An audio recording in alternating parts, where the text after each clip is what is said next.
rahmatullahi wa barakatuh. Thank you, Sister Thuraya, for this beautiful, scientific, and rational, intellectual presentation. We all need to hear what is in our book. Many people recite the Holy Quran, but unfortunately without understanding, without even knowing the meanings of what they read. While the Quran calls upon us and invites us to reflect. أَفَلَا يَتَدَبَّرُونَ الْقُرْآنَ. Shouldn't they reflect and ponder on the verses and the concepts of the Quran? Why always sam', hearing before vision? Why? We have to ask. This is not coincidence. This is on purpose. There is a reason. And when we search for the reason, we find it. So thank you so much, Sister Thuraya. I'm proud of you and your contribution, and also your mother's contribution to our community. Sister Imam, who is Thuraya's mother, is very active in the interfaith and the intrafaith communities. So may Allah bless you both and protect you, and also thank you, Maxwell, for your good presentation, and thanks to all of you, and congratulations on the occasion of the Milad and the birthday of our second Imam, which is tonight. This is the eve of his birthday. Tomorrow is his birthday, Al-Imam Al-Hasan al-Mujtaba alayhi salatu wassalam. بسم الله الرحمن الرحيم الحمد لله رب العالمين والصلاة والسلام على سيدنا ونبينا وحبيب قلوبنا أبي القاسم المصطفى محمد وعلى أهل بيته الطيبين الطاهرين المعصومين. أعوذ بالله من الشيطان الرجيم. بسم الله الرحمن الرحيم.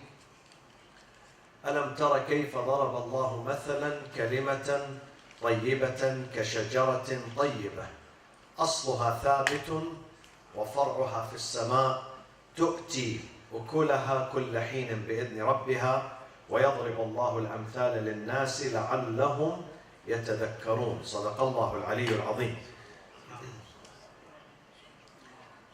On the third year of the Hijrah, after the immigration of the Prophet from Mecca to Medina, and on the middle of the month of Ramadan, on the 15th of Ramadan, a small room, very humble room, with very simple furniture, belongs to a newlywed. That small room and the entire city of Medina was radiant and shining with the light of a baby boy who had just been born. And that baby boy is Al-Hasan alayhi salam. He was born to his parents, Imam Ali ibn Abi Talib, and his mother, Fatima al-Zahra alayhi salam, in a room next to the masjid. In fact, inside the mosque, that room. And that was the first grandson to the Prophet Muhammad sallallahu alayhi wa sallam. And when the Prophet knew about the arrival of the baby, of course the baby was born in the same room. There was no hospitals at that time, and maternity, hospitals or departments. So he came and he took the baby and he wrapped the baby in a white cloth, and then he recited the adhan, which is customary in Islam. When a baby is born, the father or someone in the family would recite the adhan in the right side of his ears and the iqamah in the left side. And this is exactly what the Prophet did, sallallahu alayhi wa sallam. And then he turned to his father. He said, Ya Ali, what did you name your son? Imam Ali alayhi salam said, Ma kuntu li asbiqaka ya Rasulallah. I would never give him a name without asking your permission, oh, the Messenger of God. The messenger said, and I would not give him a name without getting the permission from God. Here, Gabriel, the archangel, descended upon the Prophet and he said, Ya Rasulullah, Al-Aliyu Al-A'la, the Lord, greets you and congratulates you, and he says, name your first grandson as Al-Hasan. So the name of Imam Al-Hasan and both Imam Hussein came from the Lord, by the order of the Lord, Allah subhanahu wa ta'ala. And therefore, Imam Hassan he got his name from his grandfather, the Prophet sallallahu alaihi wasallam, and he was raised also by the Prophet. And he was with the Prophet until probably the age of 7, when the Prophet died, or maybe 8.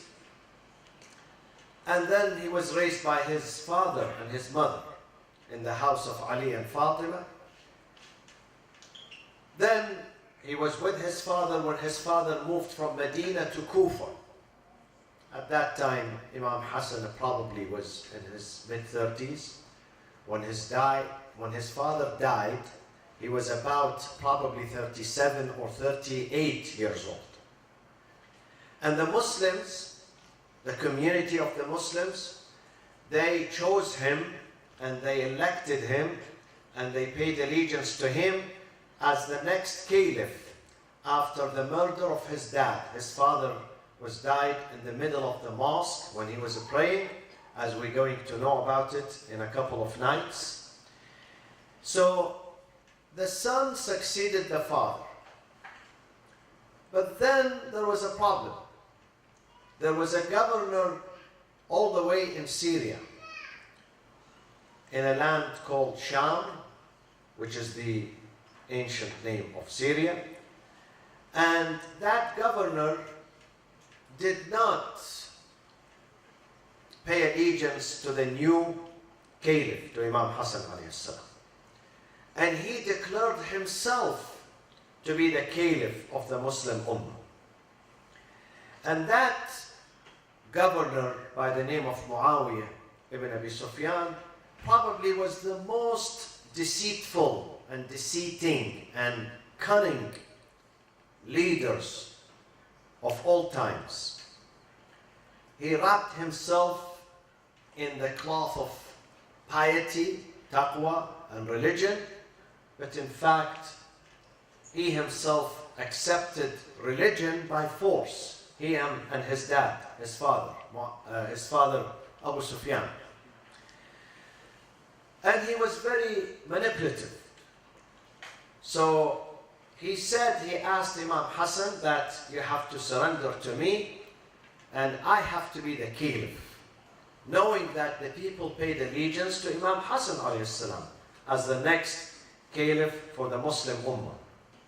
He did not accept that. Muawiyah did not accept that. And he used two tools to fight the legitimate leadership. Two tools.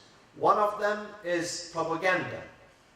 At that time, there were no Fox News and other news outlets. So they would hire speakers. Speakers who are very good. They master the art of speaking. They are eloquent, convincing. They give them money and they ask them to say. They ask them to fabricate. They ask them to tell stories.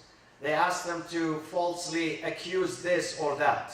So they fabricate a story and they deliver it to the masses. And the people would accept that. The same role that some media has today. They brainwash the population through these speakers. And this is what Muawiyah did. He hired certain people, their names are mentioned in the books of history. He would pay them money. Sometimes this money is, high amount of money, big amount of money. And those people would say to the masses what the caliph, what the leader wants them to say. So this is one venue. He would reach out to the people through those speakers that he hires.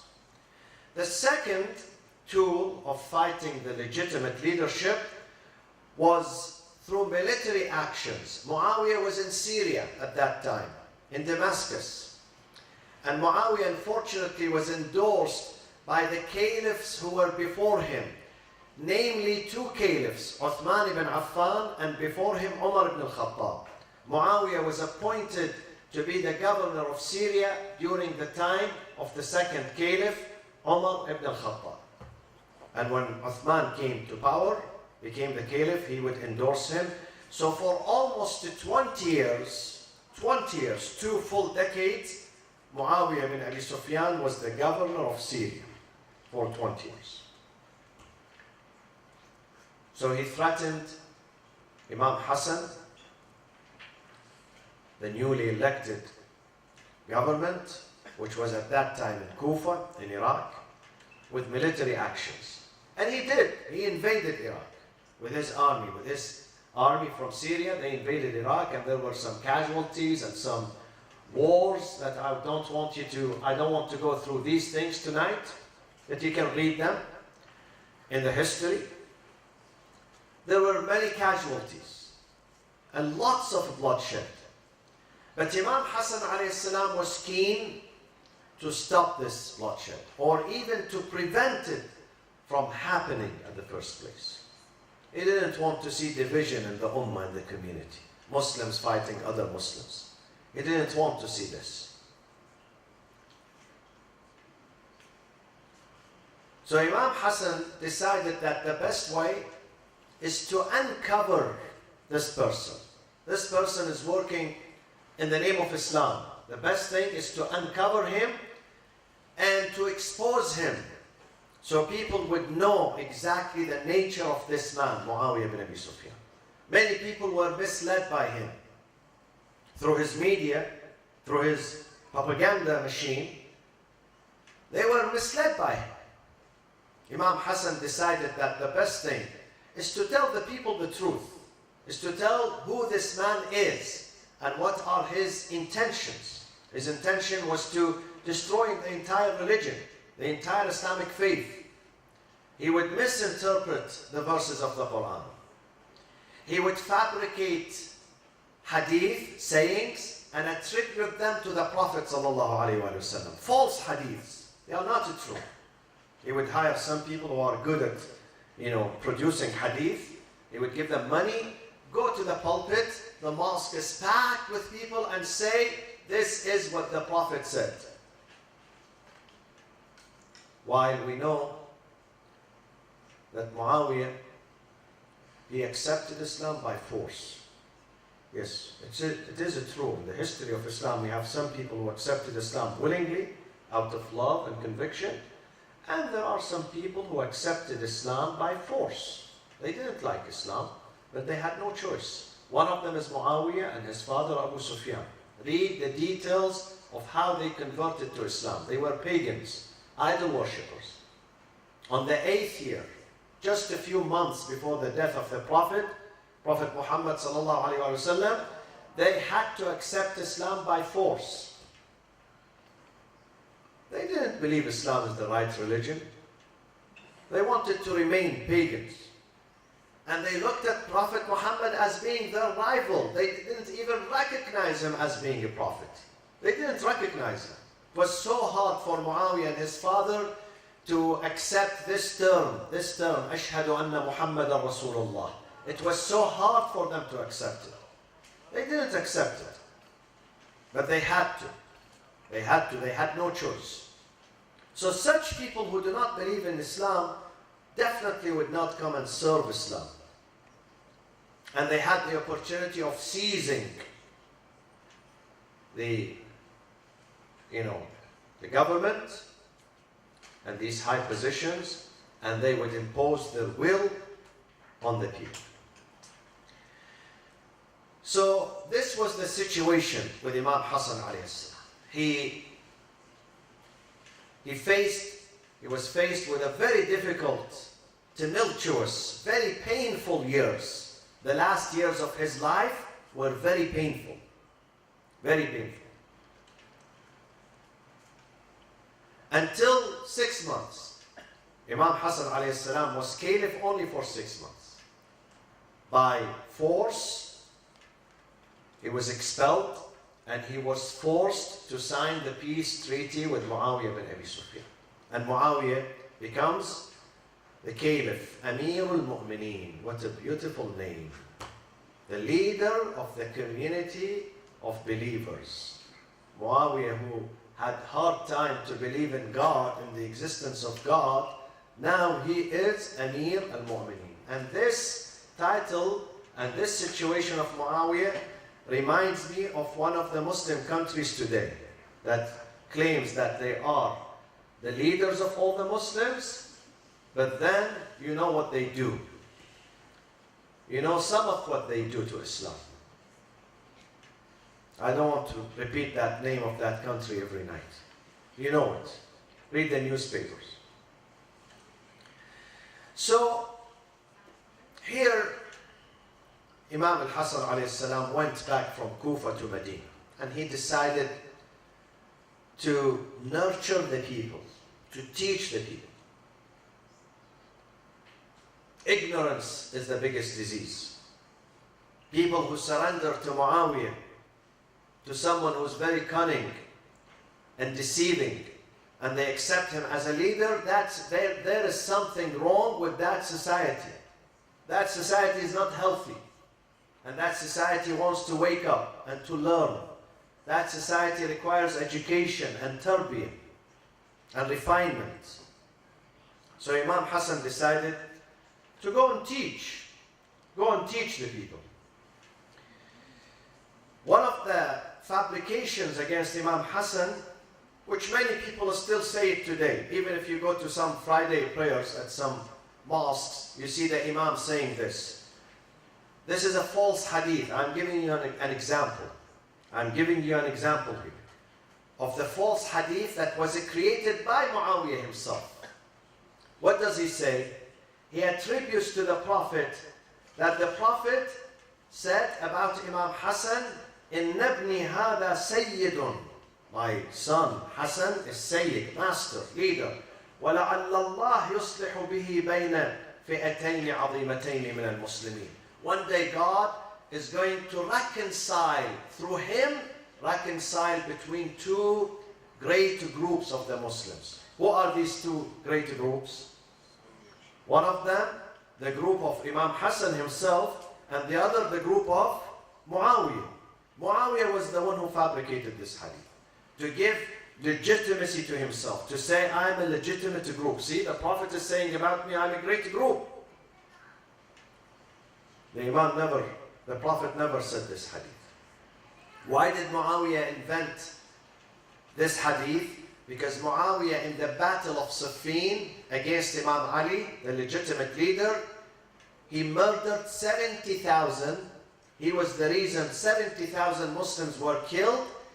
Many of them are companions of the Prophet ﷺ, Sahaba. They were companions. And one of them was a leader among the companions. And he was 97 years old when he was killed by Muawiyah. His name is Ammar ibn Yasir.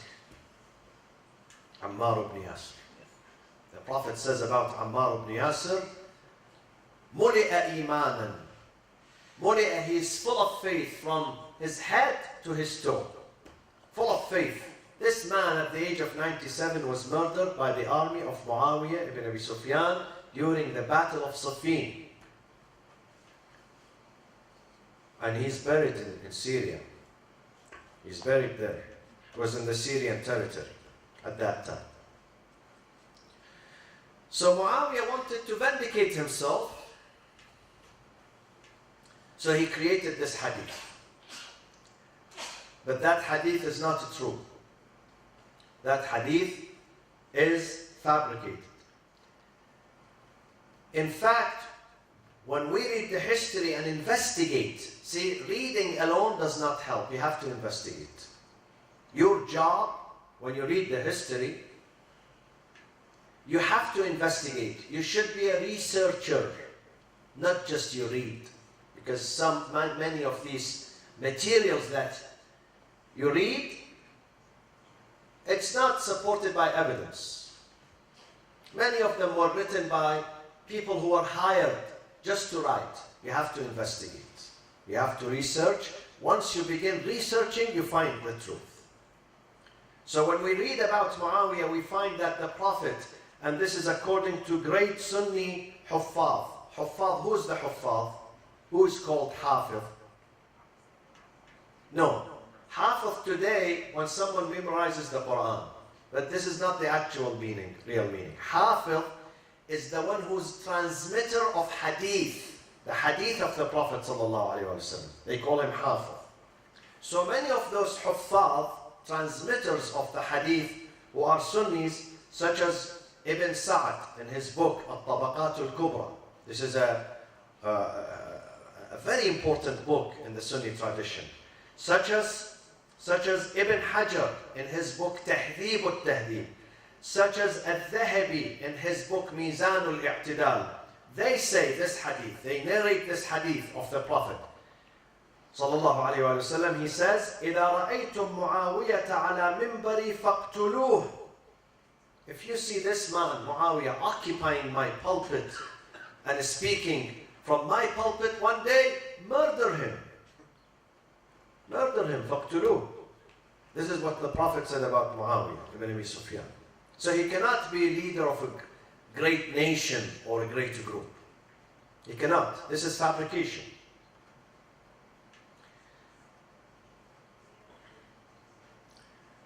Imam al-Hasan decided that the best thing is to reach out to the people. People who are ignorant cannot succeed. Someone who's ignorant or a community that is ignorant cannot understand God, cannot accomplish anything in this life, cannot attain salvation, and therefore cannot reach paradise. Paradise is not reachable through ignorance. It is only reachable through reason, aql, using your aql. When you use your aql, this is where you have faith. Now Thuraya, when she was telling us about these 3 verses, see, many of you read the verses, but we don't pay attention to these secrets. But when you reflect and you go deep down, here you're going to trust God more and love God. And here you're going to love the Quran. And here you're going to have real faith, not fake faith. Because you know God is the one who sent this book. This is not the work of Muhammad sallallahu alaihi wasallam. Muhammad does not know about these things. Muhammad did not know about these discoveries. She only gave 3 examples. There are 3,000 examples, scientific examples from this book. Not just medical, all areas. All areas. From the galaxies to the small atom. The Quran speaks about them. These are facts. So when we use our brain and our intellect, we really reach God, real God, and we're going to have real faith. But if through ignorance, we don't understand this book. Neither we understand God, and therefore the faith is going to be fake, not real. Imam Hasan said, I need to go back to the community and teach. Teach them through 2 things. Through ilm, knowledge, and with knowledge, what comes with knowledge? Help me with that. Huh? Ilm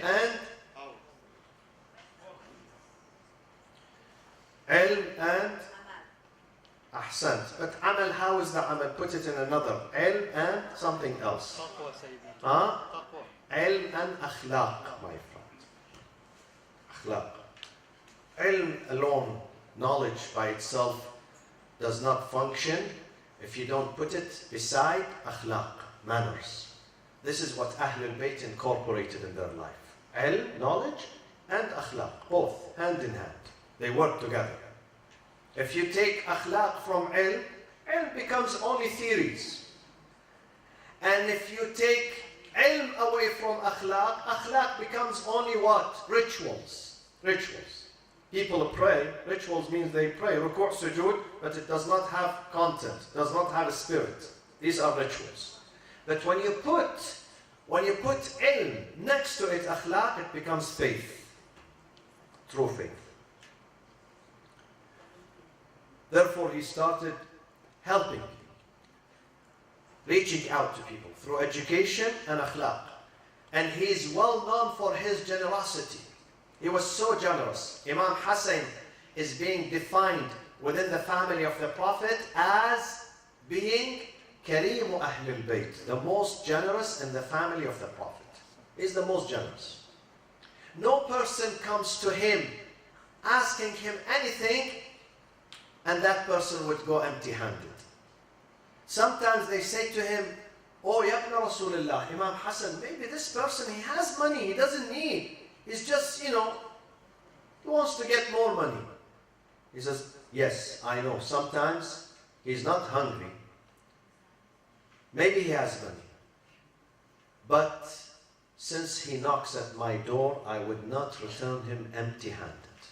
I would not do that." And he said one time, this hadith, he said,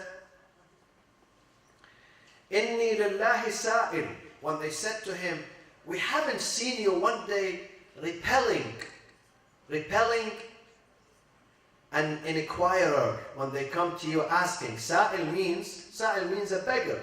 We never saw you shutting your door in their face. He said, "Inni lillahi sa'il," because I'm a beggar myself, but to God, I'm begging him his mercy, his forgiveness. We are beggars. We are sa'il. فَأَمَّا الْيَتِيمَ فَلَا تَقْهَرْ وَأَمَّا السَّائِلَ وَأَمَّا السَّائِلَ فَلَا تَنْهَرْ وَأَمَّا بِنَعْمَةِ رَبِّكَ فَحَدِّثْ. We are sa'il. We beg God for His mercy, for His forgiveness, for His bounties. So he said, I myself, I'm asking God. وَأَنَا أَسْتَحِي أَنْ أَكُونَ سَائِلًا وَأَرُدَّ سَائِلًا. I am too embarrassed that I'm myself a beggar to God, and when someone comes and begs, I repel him. I don't do that. I don't do that. One day, a story, he was walking in Medina. There were some young kids, They recognized him. He's the grandson of the Prophet. Out of respect for the Prophet, they said to him, "Ya Hasan, Imam Hasan, come and have food with us." He said, "Of course, I will." So he left. He went to their, corner. They were eating.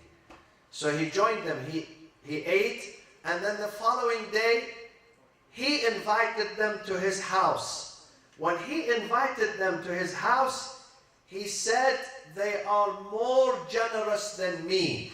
They said, "How come?" He said, "Because they gave me all their food, everything they owned. They put it in front of me, while I did not give them everything I own, part of what I own." This is a lesson for us. Real generous is not the one who gives you part. Sometimes he takes everything and he gives it to you. This is real generosity, not the surplus. Not the surplus. Though I said today in the Friday prayers, don't take your entire food and give it to someone else. No. Neither take your entire clothing and give it to someone else. No. Islam is not asking you to deprive yourself in order for you to give out. Share. Islam says share. Take for yourself and give to others. Sharing.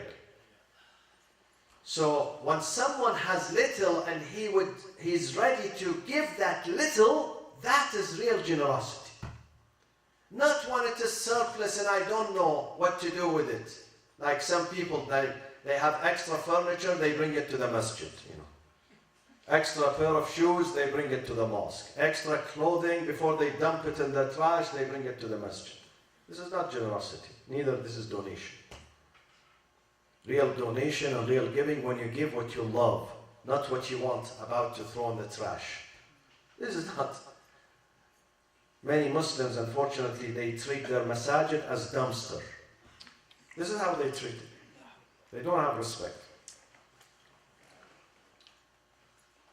As Samir said, we have shoe rugs, but go outside and see the shoes. Where are they?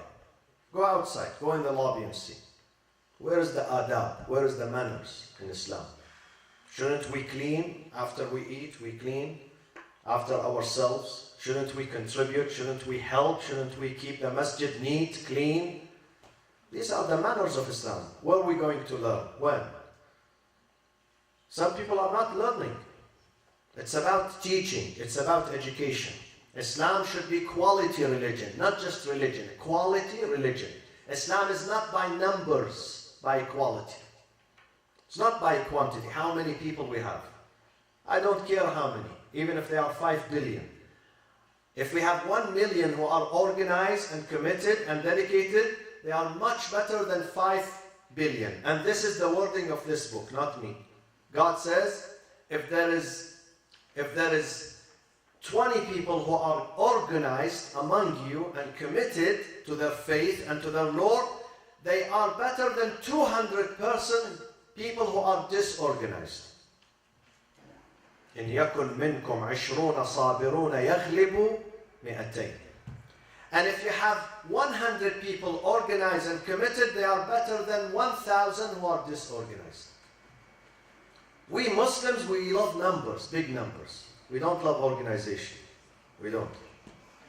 We love numbers. We get excited when we have big numbers. Islam says equality. Equality is important. Let me conclude with what Imam Hasan said to someone who cursed him. Someone came from Syria, full of hate. This is what we face today.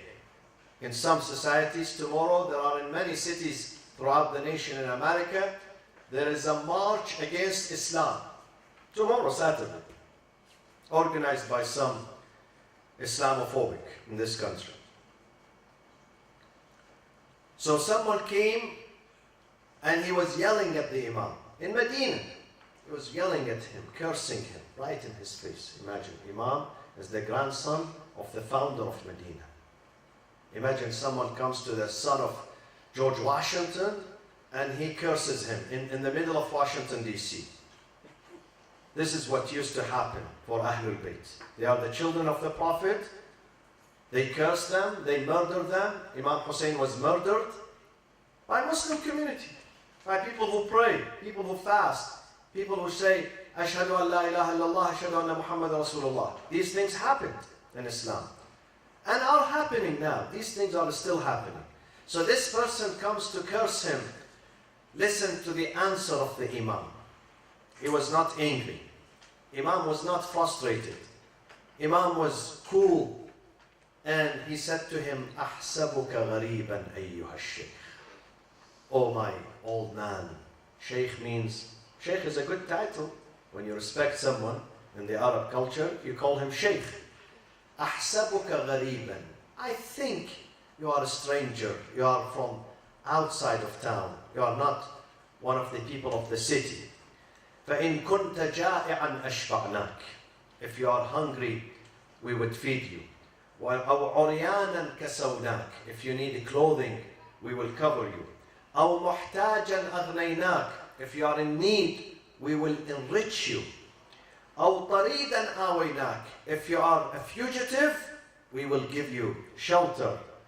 When this man heard this from the Imam, he's cursing him, and the Imam is returning the curse with love, with shelter, with compassion, with a humanity. He said to him, أشهد أنك خليفة الله في أرضه الله أعلم حيث يجعل رسالته. I bear witness that you are the caliph and representative of God on earth. And God knows who to choose for that leadership. And then he said the following.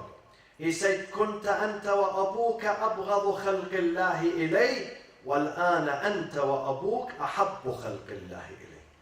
Minutes before, you and your father Ali were the most hated in my eyes. Now you switch this 180 degrees. Now you and your father Ali ibn Abi Talib are the most beloved people to my heart.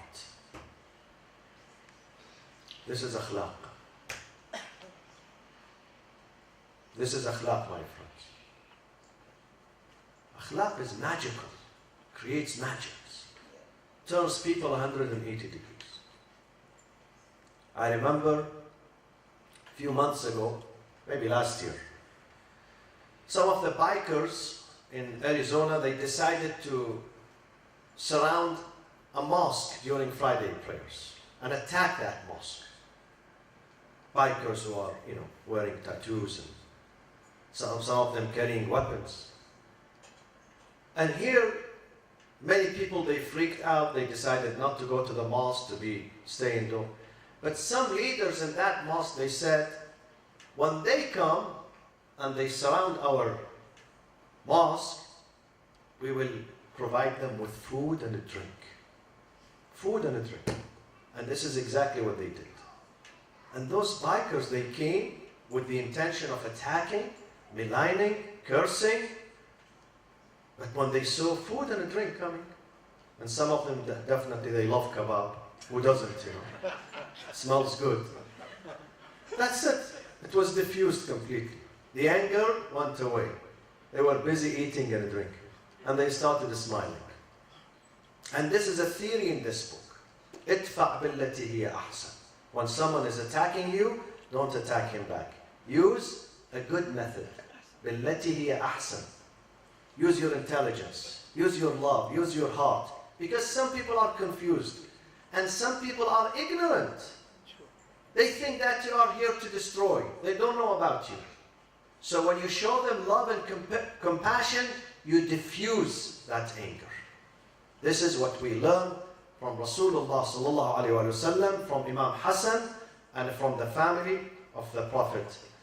اللهم اغفر للمؤمنين والمؤمنات والمسلمين والمسلمات الأحياء منهم والأموات تابع اللهم بيننا وبينهم بالخيرات وعجل في فرج سيدنا ومولانا صاحب العصر والزمان. أقول قولي هذا وأستغفر الله لي ولكم وصلى الله وسلم على سيدنا محمد وأهل بيته الطيبين الطاهرين.